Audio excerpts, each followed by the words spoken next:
Merci de faire confiance à Radio Sport FM 91.9 émettant depuis le premier habitat de Lomé. Bienvenue dans l'émission Surface de vérité, les nouvelles et les performances des joueurs togolais à l'étranger. Cet après-midi, nous allons recevoir un invité spécial. Il s'agit de Didier Koubegnan.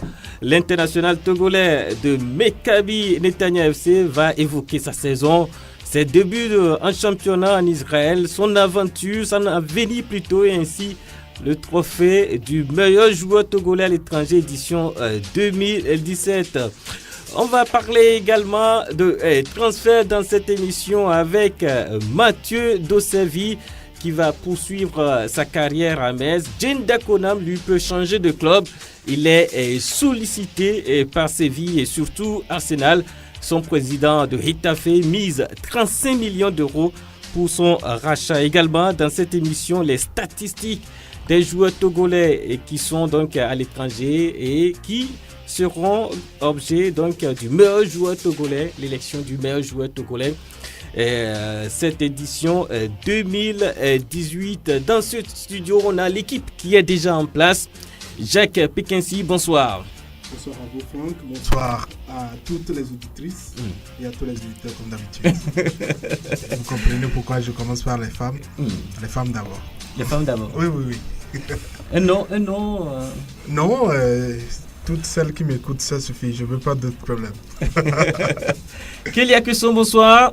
Bonsoir Franck, bonsoir à tous les auditeurs de Surface de vérité. Et comment vous allez? C'est la grande forme. En début de semaine. Et Dem Bolo va nous rejoindre dans cette émission. On a notre invité spécial qui est là, qui est présent, Didier Koubegnan. Bonsoir. Bonsoir Franck. Et comment vous allez? Ça va très bien par la grâce de Dieu. Ah d'accord. Et derrière la belle vitrée, il s'agit de Anas Apouvi et Franck Rokoti à la présentation. À suivre les nouvelles et les performances des joueurs togolais à l'étranger. La performance et les nouvelles des joueurs togolais à l'étranger. Dans cette émission, nous avons également Edem Bolo qui nous a rejoint dans ce studio. Edem, bonsoir. Bonsoir Franck. Et comment vous allez? Ça va. C'est une nouvelle semaine. On dit merci à Dieu. Voilà. Et on commence par vous. Nous avons un invité spécial. Il s'agit de Didier Koubegnan. Est-ce que vous avez des chiffres par rapport donc à Didier Koubegnan qui évolue en Israël? Des chiffres on en a. Permettez-moi de remettre peut-être de l'ordre dans mes papiers. Tout de suite, je vais vous donner ces statistiques. Peut-être on va aller avec Didier Koubegnan et puis on revient sur justement les statistiques de Didier Koubegnan. Didier Koubegnan, vous êtes arrivé à Lomé, ça fait une semaine. Qu'est-ce que vous avez déjà fait à Lomé? Bon, pas grand chose. Moi, je passe mon temps à me reposer. Comme toute personne, je sors un peu, mais pas tellement. Vous étiez à la plage, arrivé tout de suite à Lomé. On vous a vu, on a vu sur les réseaux sociaux des images sur la plage. Vous avez organisé un tournoi. Dites-nous ce qui s'est passé réellement à la plage. Bon, pas concrètement moi, mais il y a un fan club qui se charge de me soutenir. Donc, c'est eux qui ont organisé ce truc. Et puis moi, je suis allé les rejoindre un peu pour juste les soutenir. Voilà, comme ma présence comptait. Donc, j'ai été avec eux pour les soutenir un peu. Voilà, les fan clubs de Didier Koubegnan. Vous avez quelques noms déjà, pas encore. Didier Koubegnan qui est dans ce studio avec nous. Didier Koubegnan, vous avez eu ce trophée l'année dernière. Quelle est votre impression par rapport donc à ce prix qu'on vous a décerné, meilleur joueur togolais de l'étranger? Bon, d'abord, je vous remercie tous pour ce trophée. Et puis en plus, ça m'a fait vraiment plaisir, même si je n'étais pas là, j'étais un peu plus loin. Mais j'étais vraiment ému. Et puis j'ai apprécié aussi le geste. Et puis c'est un peu encourageant de votre part de nous soutenir chaque jour que Dieu fait. Donc, moi, je tenais d'abord à vous remercier. C'est pourquoi je suis venu dans ce studio. Remercier la radio, remercier tous les journalistes qui me supportent et qui nous soutiennent, tous les joueurs togolais chaque jour. Donc voilà un peu, ça m'a beaucoup fait plaisir. Ça m'a encouragé aussi à plus travailler pour le futur. Donc voilà. En ce moment, vous évoluez justement en deuxième division. En deuxième division. Et vous avez cartonné donc dans ce championnat Ouais, disons, on ne peut pas dire cartonner, mais...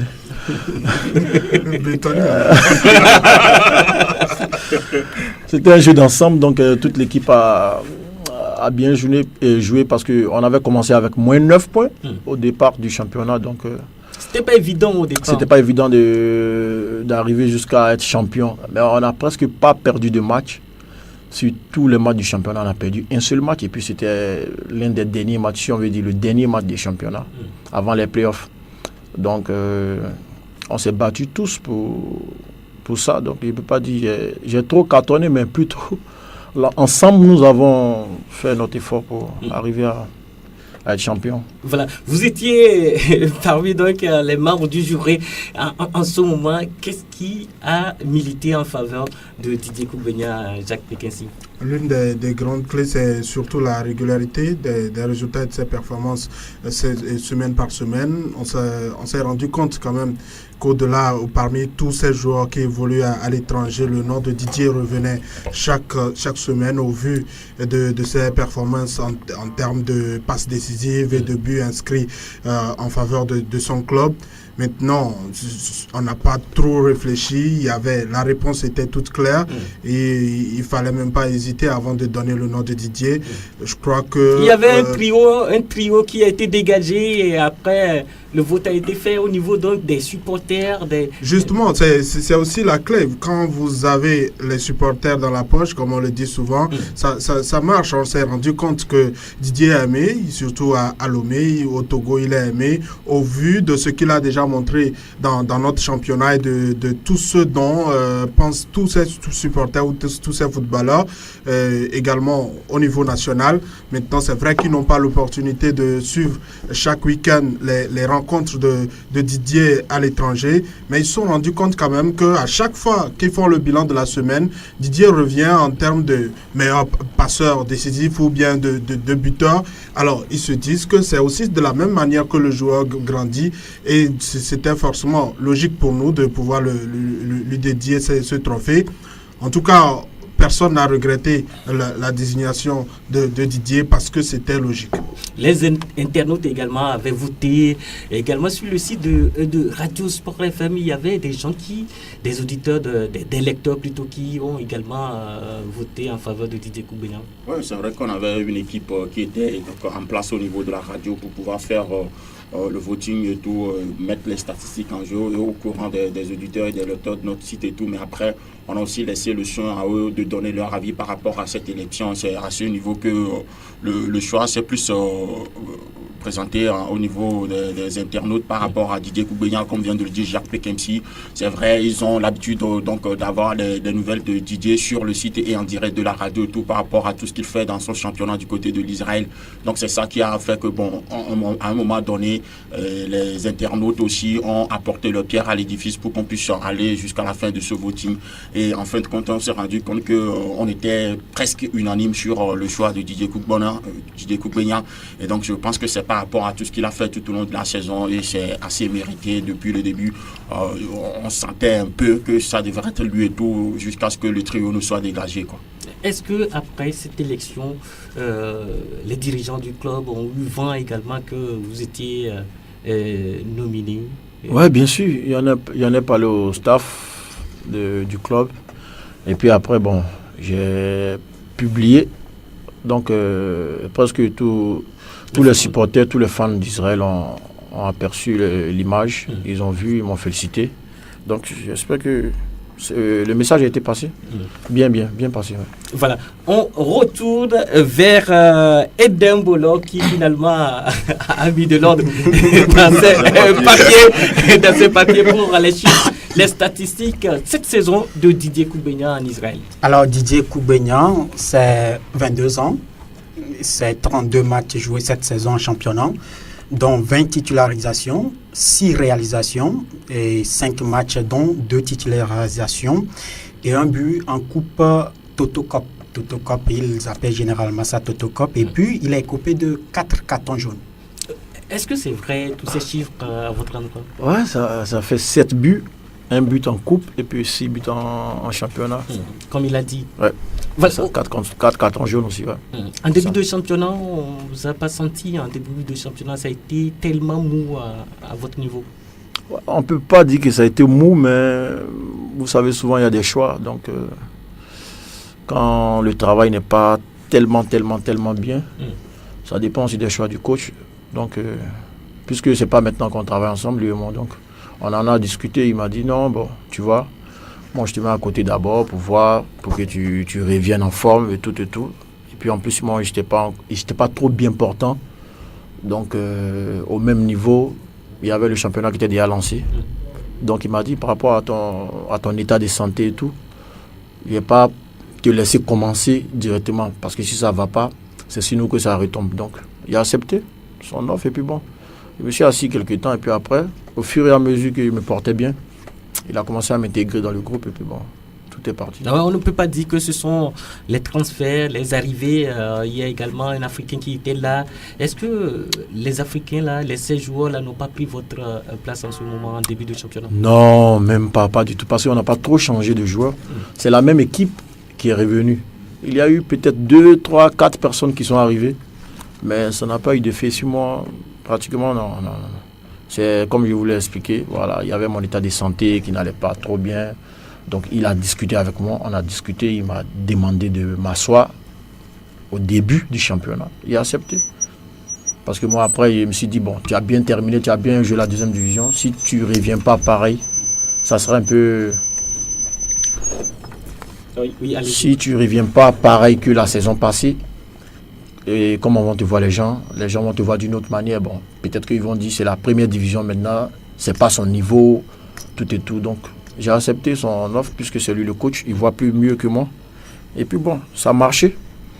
J'ai essayé de m'asseoir au départ et puis après, il m'a fait confiance, il m'a fait rentrer. Et puis bon, c'était plutôt bien après.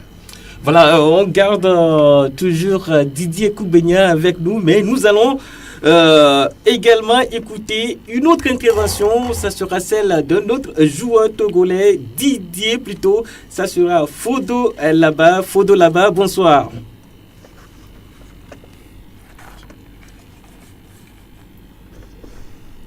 Laba Fodo, est-ce que vous êtes avec nous dans cette émission? Laba Fodo, bonsoir. Bonsoir. Comment vous allez là-bas, Fodo? Je vais bien et vous? Ça va également très bien dans cette émission sur Face de Vérité, les nouvelles et les performances des joueurs togolais à l'étranger. Vous évoluez depuis déjà 2 ans dans cette formation de Racine Renaissance sportive de Berkane. Là-bas, Fodo, quelles sont les statistiques que vous avez déjà cette saison? Que peut-on retenir de votre bilan cette saison? Oui, allô? Oui, et qu'est-ce qu'on peut retenir comme bilan de là-bas, Fodo, cette saison? Oui, je dirais cette année, on peut retenir que là-bas, Fodo a joué 21 matchs en championnat. A marqué 6 buts, 4 matchs en coupe de trône, a marqué 2 buts, et 6 matchs en coupe CAF, et a marqué 4 buts avec 10 passes décisives de compétition confondue. C'est quand même un bon parcours de là-bas, Fodo, cette saison. Satisfait? Oui, c'est mon parcours cette saison, parce qu'on a eu à discuter 3 compétitions cette année. Le championnat, la Coupe du Trône et la Coupe CAF. Actuellement, le club se trouve dans le ventre mou du classement. Est-ce que l'objectif des dirigeants est atteint? Oui, l'objectif c'était le maintien, parce que on jouait la Coupe CAF et l'effectif ne nous permettait pas de jouer les premiers rôles dans le championnat. Donc on essaie de gérer et on s'est focalisé plus sur la Coupe CAF que le championnat. D'accord. Vous formez un duo d'attaque avec un certain Ayoub El Kabi et ça marche très fort entre vous deux. Que dites-vous avant donc chaque début du match? Khabib, c'est un frère.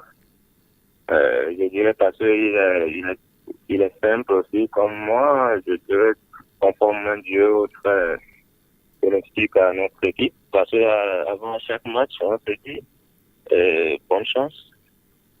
On se dit bonne chance et on dit aujourd'hui on doit tout faire pour gagner ce match. Et comme c'est nous deux qui jouons l'attaque, donc on souhaite à tout un chacun de nous de marquer pour que l'équipe gagne. Vous aviez tantôt évoqué la Coupe CAF, vous disputez 2 matchs et puis 2 victoires, vous êtes leader au classement. Comptez-vous continuer sur ce rythme? Pardon, je vous ai pas bien Est-ce saisi. que vous comptez donc poursuivre dans cet élan en Coupe CAF? Oui, pour le moment, on a joué 2 matchs de poule. On a gagné les 2 matchs. On est premier, du coup, pour le moment. Et on essaie de continuer sur cette lancée pour pouvoir être premier dans le groupe et se qualifier pour les prochains tours. C'est notre objectif pour le moment. Et la suite, on verra la suite. Voilà. Mais il y a certains joueurs du club qui sont annoncés ailleurs. Est-ce que le départ de ces joueurs-là ne sera pas un handicap pour le futur? Non, ça va un peu nous pénaliser, mais je pense que les dirigeants sont conscients de ça et ils feront encore un recrutement qui sera bénéfique pour nous, parce que c'est très important pour nous aussi. Parce que leur objectif premier même, c'est que la Coupe CAF, donc il doit tout faire pour inviter les joueurs, pour que l'effectif soit bien pour nous continuer encore sur cette lancée. Ça fait 2 ans que vous évoluez au Maroc. Comptez-vous continuer avec cette formation Renaissance sportive de Berkane? Pour le moment, moi-même, mon objectif, c'est d'avoir un autre club un peu plus plutôt que rester. Surtout, je vise l'Europe. Mais pour le moment, rien n'est fait. Rien n'est conclu pour le moment. Mais on travaille sur ça, on prie pour que ça soit réalisé cette saison. Parce que ça fait déjà 2 ans et je pense que j'ai marqué mon passage là-bas. Cela veut dire que vous avez... Il faut aller monnaie encore ailleurs. Cela veut dire que vous avez quand même des propositions. Oui, il y a des contacts, mais c'est pas encore... Il n'y a pas encore les offres sérieuses pour pouvoir discuter avec le club et finaliser. Le Havre, par exemple? Voilà. Le Havre, par exemple, en France, en 2e division? Oui, en Europe, on porte Portugal, Espagne et la France, si possible. Mais surtout, c'est l'Europe. C'est l'Europe que je vise pour nous. D'accord. La sélection, à présent, le Togo joue en septembre prochain un match capital contre le Bénin.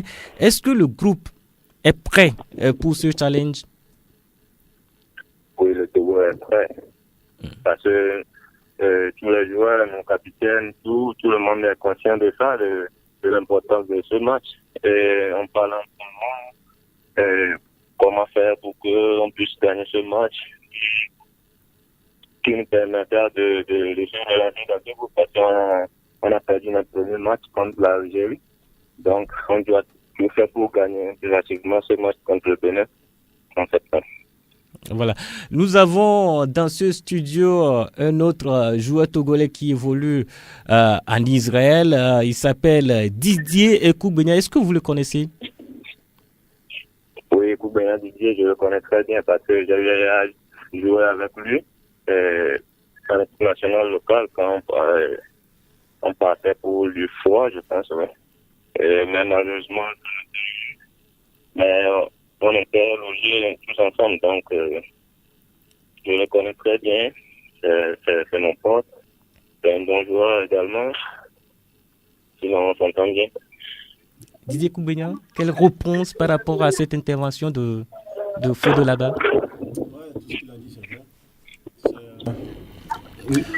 C'est un frère, si on veut dire. On s'entend parfaitement bien. On se voit souvent. Il faut le saluer d'abord. Fodo.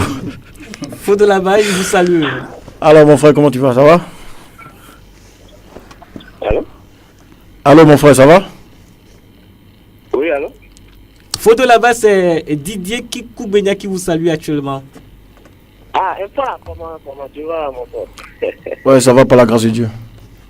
Oui. Voilà, comme je disais, c'est quelqu'un de bien aussi, si on veut dire.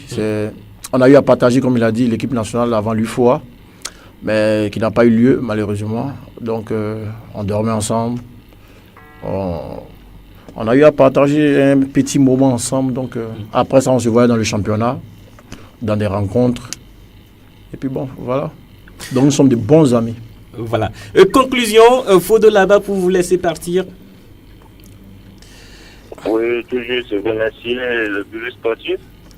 Remercier maintenant partout dans le monde. Et surtout saluer ma famille.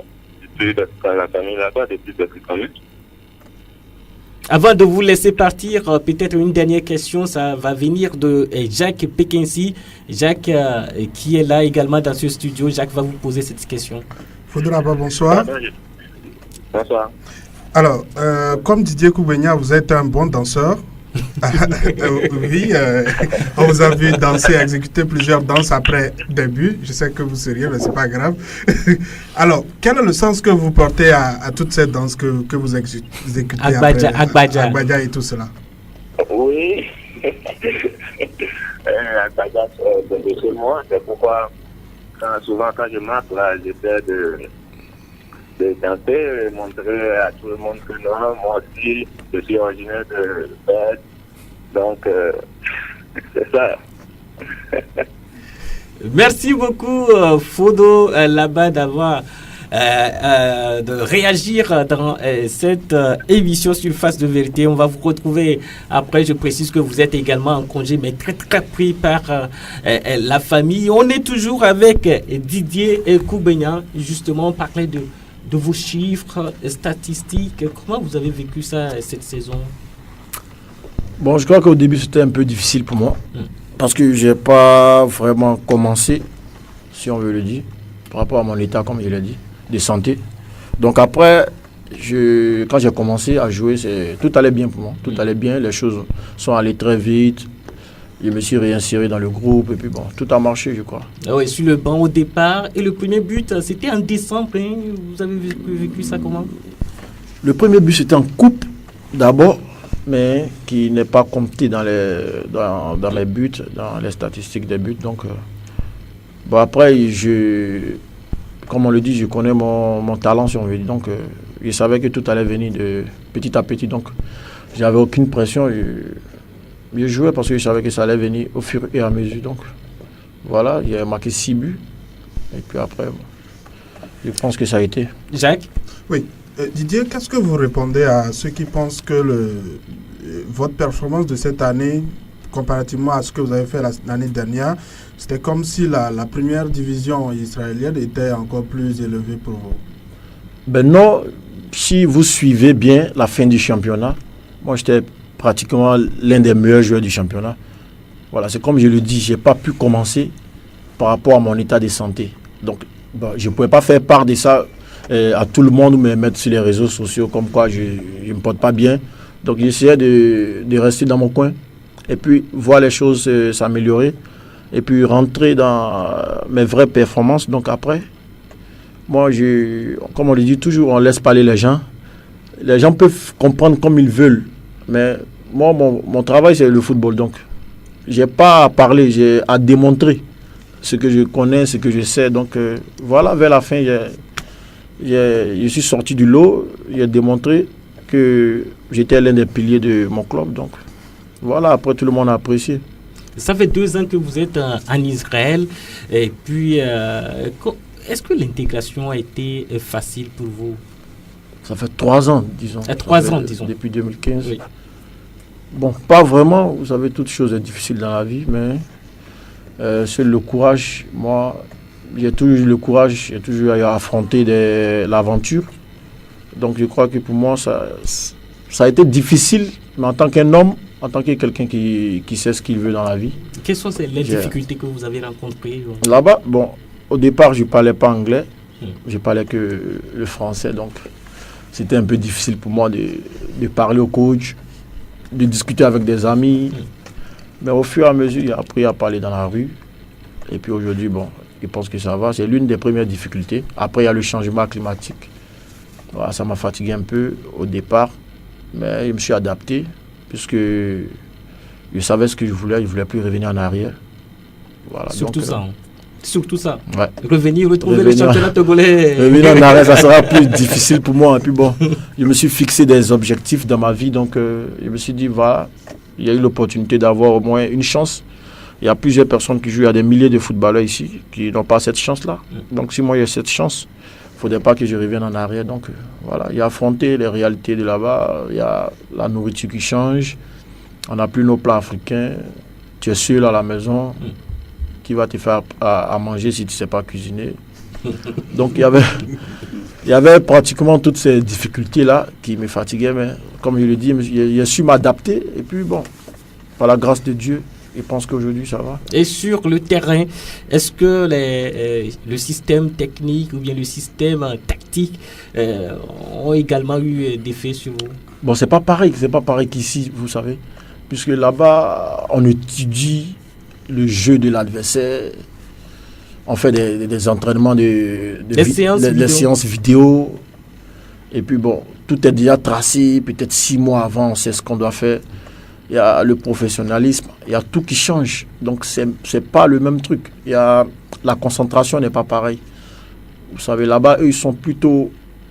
Tu joues au football, c'est tout. C'est professionnel. Professionnel, voilà. Donc, ici, on a peut-être l'habitude de se mettre trop de pression. J'ai mal des mains, je dois dormir à 20h. Là-bas, il n'y a pas de pression. Seulement, c'est le rendement sur le terrain que tout le monde regarde. Donc, voilà, toi...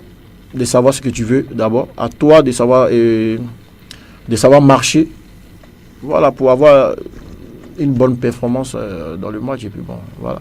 Et puisque nous sommes sur le terrain, vous avez réalisé un geste technique qui a circulé sur les réseaux sociaux. Vous voyez déjà le contrôle. Oui, le contrôle. Dites-nous comment ça s'est. Quelle inspiration avez-vous eu en ce moment? Non, je ne suis pas à mon premier contrôle. Il y a la plupart de mes buts ou bien la plupart de mes gestes sont plutôt techniques. Il y a eu à contrôler 2 ballons au Maroc quand on jouait en sélection junior. Mes 2 buts, ça venait des longues balles. Voilà, il a toujours su contrôler.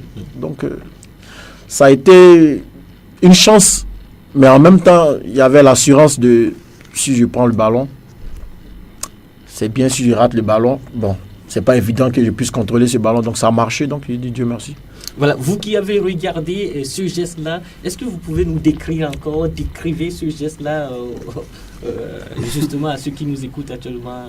En tout cas, je l'ai dit entre-temps dans ce même studio, qu'avec ce contrôle, il n'avait rien quand même à envier à Lionel Messi, à Cristiano Ronaldo. C'est un geste... C'est flatteur? Non. Ouais, bien sûr.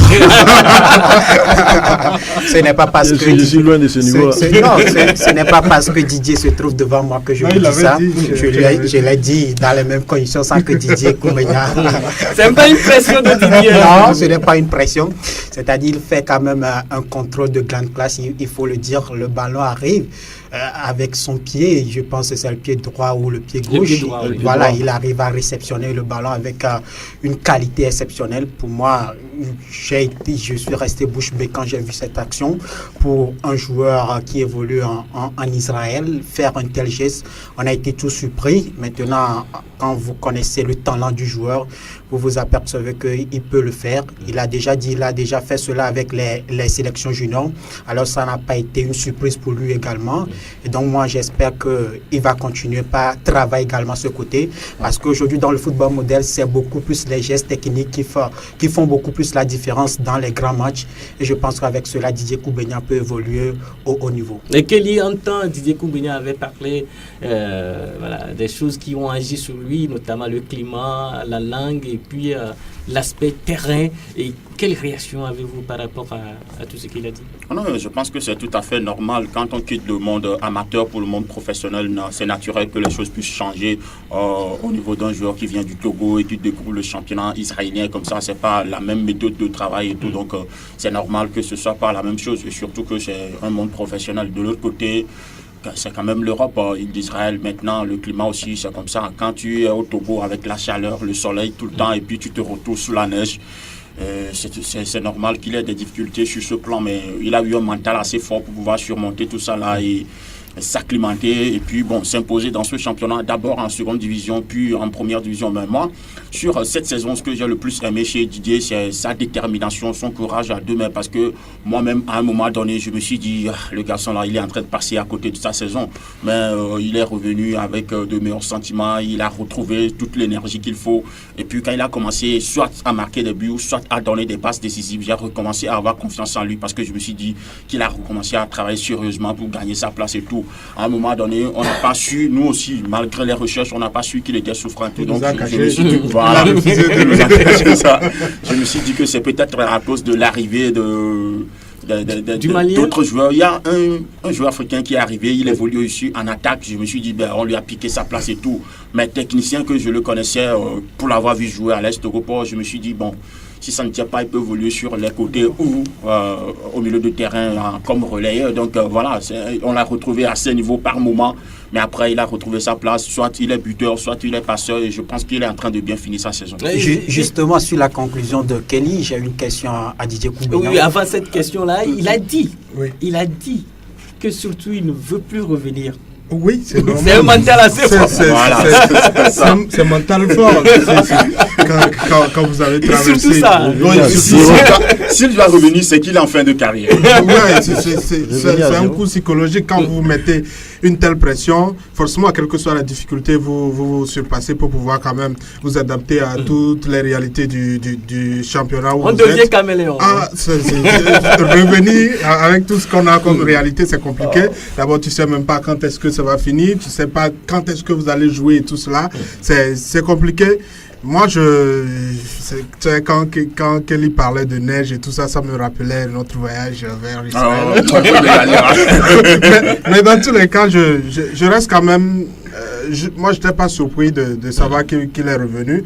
C'est vrai qu'il ne nous a pas dit qu'il était en méforme, qu'il ne se sentait pas très bien. Mais je ne doutais pas trop parce que, quand vous connaissez quelqu'un, vous savez qu'il peut faire quelque chose. Peut-être qu'au-delà, on se disait que, ou bien, comme Kelly le disait, il se piquait la grosse tête déjà. Mais pour le moment, ce n'est que le début, comme il le dit. Et il faudrait maintenant prier pour qu'il soit à 100% la saison prochaine. Votre question, ménage, Idem? Oui, on sait qu'en deuxième division avec Maccabi Netanya, il a été pratiquement ou quasiment l'attaquant numéro 1 de cette formation. Mais en première division, il s'est retrouvé dans un positionnement comme parfois milieu offensif, comme parfois ailier. Est-ce que cela également a un peu joué dans vos statistiques cette saison? Non, moi j'ai toujours joué milieu depuis que je suis en Israël. Je n'ai jamais changé de poste. C'est ma même position. Même en deuxième division. Ouais. C'est la même position que je joue. Mais je suis plus offensif, contrairement aux deux autres qui jouent avec moi dans le milieu. Ils sont plus défensifs, moi je suis plus offensif. Donc quand le coach nous donne le travail à faire, moi je peux toujours monter, mais eux ils ne peuvent pas monter. Donc c'est ça qui fait qu'à chaque fois qu'ils montent, j'essaie de marquer un but et puis après revenir faire mon travail de milieu. Donc, il n'a jamais joué en pointe. Donc vous jouez à 3 au milieu de terrain avec 2 récupérateurs. Un milieu défensif, non, pas 2 milieux. Un milieu défensif, 2 milieux devant, à gauche et à droite. Moi je sors pour aller sur la ligne à chaque fois, mais lui il ne va pas sur la ligne. Lui, il reste toujours pointé au milieu. Pour aider le récupérateur. Voilà. D'accord. Moi, je monte plus et puis je descends. Je suis heureux ce soir. Parce que j'avais déjà dit ça ici, certains ne m'ont pas cru. Ouais, des gens ont dit que c'est un attaquant pur et que non, il faudrait se dire, il faut être clair qu'il ne marque plus. Ouais, aujourd'hui, je suis heureux parce que je vois au moins ces buts. Quand vous regardez ces buts, vous remarquez qu'il vient de très loin pour récupérer les balles et inscrire le but et revenir. Ce qui veut dire que, c'est comme il le dit, c'est la tâche du coach. Et quand le coach sait que vous savez marquer, forcément, il ne va pas vous dire de reculer, mais plutôt d'avancer. Voilà, Didier Kougbegna, dans cette émission sur Face de Vérité, on va parler maintenant de l'avenir de Didier Kougbegna. Quel sera votre avenir maintenant? Qu'est-ce qu'on peut dire de votre avenir? Bon, franchement, moi, je ne sais pas trop. Bon, je compte sur Dieu pour me tracer mon chemin que j'ai commencé. Donc, je pense que, bon, pour moi, c'est de partir vers l'Europe et encore plus, et puis essayer de mener mon petit bout de chemin, de continuer de travailler, faire plaisir à tout le monde et à moi-même. Et puis, pour pouvoir soutenir ma famille. Et puis, bon, voilà un peu, quoi. C'est tout. Actuellement, il n'y a pas de propositions. Il peut y avoir des propositions de partout, mais je n'ai pas encore fixé quelque chose. Donc ça, je suis toujours sur ma même position. Mais c'est arrivé sur la table du secrétariat au niveau du club? Bien sûr, ils ont les échos. Il y a certaines personnes qui les appellent directement sans même me concerter. Donc voilà, ils savent tous. Donc je pense bien que ça va aller. Et après, le secrétaire ou bien les responsables du club vous ont quand même dévoilé les noms de ces clubs? Non, c'est pas évident qu'ils me dévoilent. Ils peuvent me dire, bon, il y a des personnes qui t'appellent parce que toute personne veut te garder quand tu es un bon joueur. Donc voilà, ils ne sont pas obligés de me le dire. Mais moi aussi, il y a des personnes qui m'approchent directement, mais qui me disent pas la destination fixe. Ils peuvent me dire, bon, il y a un truc pour toi en Allemagne, en Suisse, et puis bon, en Belgique. Mais à toi de voir, tu choisis, et puis bon, on travaille là-dessus. Mais moi, je n'ai pas encore... Quel sera votre choix? Bon, ça dépend. Vous savez, de quoi? Time is money. So. Vous comptez plus sur votre profil pour évoluer dans un championnat ou bien c'est pour les raisons pécuniaires? La Ligue 1 par exemple. En Ligue 1 par exemple. Ouais, c'est plus mieux. C'est bon, c'est plus mieux. Il y a plus de visibilité. Tout joueur veut aller en France, tout joueur veut aller en Angleterre. Pour moi, comme il a toujours dit, moi, je n'ai pas de pression à ce niveau-là. Voilà, puisque depuis longtemps, moi, je joue. Vos fans, quand même, veulent savoir. Ouais, ça, c'est les fans. Parce qu'ils ne peuvent pas comprendre ce qui se passe dans le football. Le football, c'est tout un tas de trucs, tu vois. Mais c'est comme je l'ai dit, moi, il ne parle pas trop. Je connais mon boulot. Voilà, je suis quitté il a joué deux ans au Togo. Je sais de quoi il parle. Et puis Maranatha. Voilà. Avant, quand je jouais au port, il y avait des propositions de Bordeaux, en France. Mais je ne suis jamais parti. C'est de moi-même ça vient, ce n'est pas de quelqu'un. C'est moi-même qui ai refusé de partir. Parce que là, quand tu quittes ici et tu arrives dans un grand club directement, si tu n'as pas pu démontrer tes performances, si tu n'as pas pu marquer 10 buts, mais tu n'as pas pu faire toutes ces passes-là, c'est fini. Tout le monde t'oublie. Le football, c'est trop rapide. Il n'y a pas de temps. Donc, moi, je voulais évoluer petit à petit. C'est-à-dire, commencer par le plus petit, où on ne te voit pas trop. Et puis, tu te fais un nom pour avancer. Après, les gens, quand tu arrives dans un grand club, on connaît déjà tes performances. On sait que malgré que tu n'as pas bien joué ce match-là, peut-être le prochain match, tu peux bien jouer. Mais si après, tu commences par un grand club, c'est fini. Donc, moi, je réfléchis à ça. Et puis bon, il n'y a pas de pression à ce niveau. Et bien, votre réaction par rapport à ça? Il n'a pas de pression par rapport au choix de son prochain club? D'abord, il a oublié quelqu'un. Hein. Il a dit, je compte sur Dieu. Il a oublié de mentionner son manager. Non, moi, je ne l'ai jamais oublié. Je ne l'ai jamais oublié, c'est lui qui m'a accompagné ici, bien sûr. Voilà. Qu'on salue au passage, il est le directeur de Elite Foot Management, Robert Daba, il est toujours avec nous. Il nous suit d'ailleurs dans cette émission. Bon, je pense que c'est un bon projet hein, lorsqu'il dit qu'il veut quitter l'Israël pour un club européen plus huppé. Je pense que voilà, c'est le projet de tout bon joueur. Maintenant, souvent, moi, ce que j'ai l'habitude de reprocher aux joueurs togolais, il ne faut pas quitter tout de suite un club pour viser le haut niveau. C'est-à-dire, il faut choisir également des pays qui serviront peut-être de tremplin pour le joueur avant d'évoluer dans un top niveau. C'est-à-dire, lorsque vous quittez immédiatement un point haut niveau et que vous n'arrivez pas à assurer, c'est votre chute totalement. On a l'exemple palpable aujourd'hui, c'est Salifou Moustapha avec Aston Villa. Vous comprenez, alors que c'était un bon joueur, mais malheureusement, il a sauté les étapes.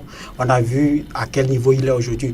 Donc, je pense que le projet de Didier Kougbegna aujourd'hui, il est bon. Maintenant, on espère que de bonnes propositions viendront pour qu'il puisse en tirer les meilleurs. Puisque nous parlons des transferts, on va évoquer également l'actualité de Mathieu Dosevi et de Diène Dakonam. Vous avez l'information par rapport à Mathieu Dosevi d'avant? Mathieu Dosevi, vous savez que son club d'avant a levé donc l'option d'achat, donc ce qui automatiquement lui permet de rester en France. Sauf que la mauvaise nouvelle, c'est que le club va jouer la deuxième division, la Ligue 2. Maintenant, déçu de... Moi, je reste très déçu parce que pour moi, c'est un gâchis. C'est bon. Vous savez, chaque joueur, son entourage et tout le contexte peut militer en faveur de son maintien dans ce club. Mais en tant qu'observateur, je ne peux pas accepter, je ne peux pas comprendre la logique entre toute cette performance en Ligue 1 cette saison et son maintien dans ce club, alors qu'on constate que certains bons joueurs, quand ils assistent à une relégation... Il y avait également des clubs qui étaient derrière lui. Voilà, il y avait de très bons clubs même derrière lui. On a parlé de Bordeaux. Alors, quand c'est comme cela, et vous décidez de rester, peut-être pour essayer de ressusciter le club, moi je reste sur ma soif parce qu'il s'est montré assez décisif tout au long de la saison. Il est resté parmi les meilleurs joueurs de la Ligue 1.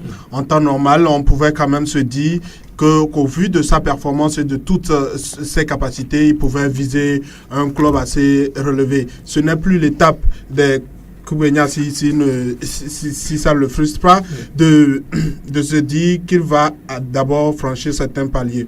Il a franchi des paliers et c'est maintenant à lui de confirmer. Et c'est triste. Moi, c'est mon avis. Peut-être que le joueur serait très heureux de rester dans le club. Mais moi, je ne comprends pas la logique. Voilà. Il y a également Diène Dakonam qui est sur les tablettes de certains clubs. Diène Dakonam, il y a Séville, il y a Arsenal qui sont derrière lui. Ouais, je pense que vu tout ce que le joueur a fourni comme performance tout au long de la saison qui vient de finir du côté de l'Espagne, je pense que c'est assez logique que le grand club puisse courir derrière lui. On a parlé du Barça dans ce studio entre-temps qui voulait avoir le joueur lorsque Umtiti a voulu partir de ce club. Aujourd'hui, Umtiti a prolongé jusqu'en 2023. Maintenant, c'est Arsenal qui veut avoir Diène Dakonam dans ses rangs. Je pense que c'est tout à fait logique parce que le joueur, il a démontré tellement de bonnes choses tout au long de la saison avec son équipe Retafe dans la Liga espagnole. Donc, on ne peut pas s'entendre à quelque chose de mieux comme récompense de cette saison-là de Diène Dakonam. Aujourd'hui, c'est un joueur qui a grandi dans tous les domaines en maturité, dans le jeu également. Il a assez grandi pour avoir rencontré des joueurs de classe mondiale comme Cristiano Ronaldo, Messi et les autres. Donc aujourd'hui, c'est normal. Il a d'ailleurs été nominé dans l'équipe type de la saison du côté de l'Espagne. Ce n'est pas donné à n'importe qui. Quand on est là, avec des défenseurs centraux comme Umtiti, Varane et Sergio Ramos, on retrouve Diène dans cette défense de l'équipe type de la Liga espagnole. Je pense que c'est assez mérité. Maintenant, le coach de l'équipe d'Arsenal, il a compris que c'est un garçon qui a du talent et qui a beaucoup de potentiel qu'il peut apporter à la formation de Gunners d'Arsenal. Mais c'est un dossier à suivre de très près. On verra ce que ça va me donner. On parle même de 35 millions d'euros pour que Diène Dakonam puisse partir de cette formation de Retafe. Vous avez eu ces infos également? Pas vraiment, mais j'ai un frère qui m'a briefé de la situation. Je pense hier matin ou ce matin. Votre avis par rapport à ça? D'abord, Mathieu Dosevi qui a voulu donc continuer avec Metz, et puis Diène Dakonam qui peut être sollicité par Arsenal. Bon, c'est des sages, donc ils savent prendre des décisions. Je pense pour Mathieu, il est dans le milieu il y a un peu plus longtemps. Donc il saura prendre une décision pour voir ce qu'il arrange. Et puis, parlant de Diène, bon, pour lui, c'est des opportunités, donc il saura comment faire et puis bon, aller signer ailleurs ou rester dans son club. Je pense qu'il va faire le bon choix. Il va se décider à faire un bon choix et puis bon, pour sa carrière aussi, parce que vous savez d'où il vient. Donc il a des décisions concrètes à prendre et puis bon, prendre son envol et puis ensuite il lui souhaite bonne chance aussi voilà, pour sa carrière. Vous avez déjà fait 3 ans donc en Israël. Est-ce que vous ne voyez pas que c'est suffisant pour se voir ailleurs? Bon, on ne peut pas parler de suffisant, mais je pense qu'au fur et à mesure que le travail évolue, il y a des opportunités encore plus qui viennent. Il y a beaucoup de vues il y a l'expérience aussi qui vient, monte, ouais. voilà, qui monte. Donc ça fait que au fur et à mesure que tu es là, c'est pas parce que j'ai pas d'autres opportunités, mais il faut pas partir pour partir. Voilà, il faut partir dans le respect, et puis il faut partir pour une bonne cause, c'est-à-dire pour une bonne continuation. Mais s'il s'agissait de partir pour partir, bon, depuis longtemps je suis reparti. Mais voilà. Au-delà même des clubs étrangers, est-ce qu'il n'y a pas des clubs en Israël qui vous sollicitent également? Bon, bien sûr, mais c'est des personnes qui cherchent à te suivre, qui suivent tous tes matchs, qui essaient de voir si tu pourras faire mieux que ceux qui sont chez eux. Donc voilà, il y a des opportunités là-bas aussi, mais vous savez, dans des clubs, il y a des rivalités, il y a des personnes, bon, c'est pas tout qui est bien, il y a des personnes qui veulent, mais ça dépend du staff. Il y a des lois, il y a des règles à suivre. Tu ne peux pas quitter un club pour aller à un autre club pour ta décision. Tu dois t'entendre avec le club, s'ils acceptent, et puis partir. Donc, je pense que c'est étape par étape, mais les choses vont être faites. Et puis bon, on verra la suite. Il nous reste quelques minutes pour la fin de cette émission. On va évoquer la sélection du Togo.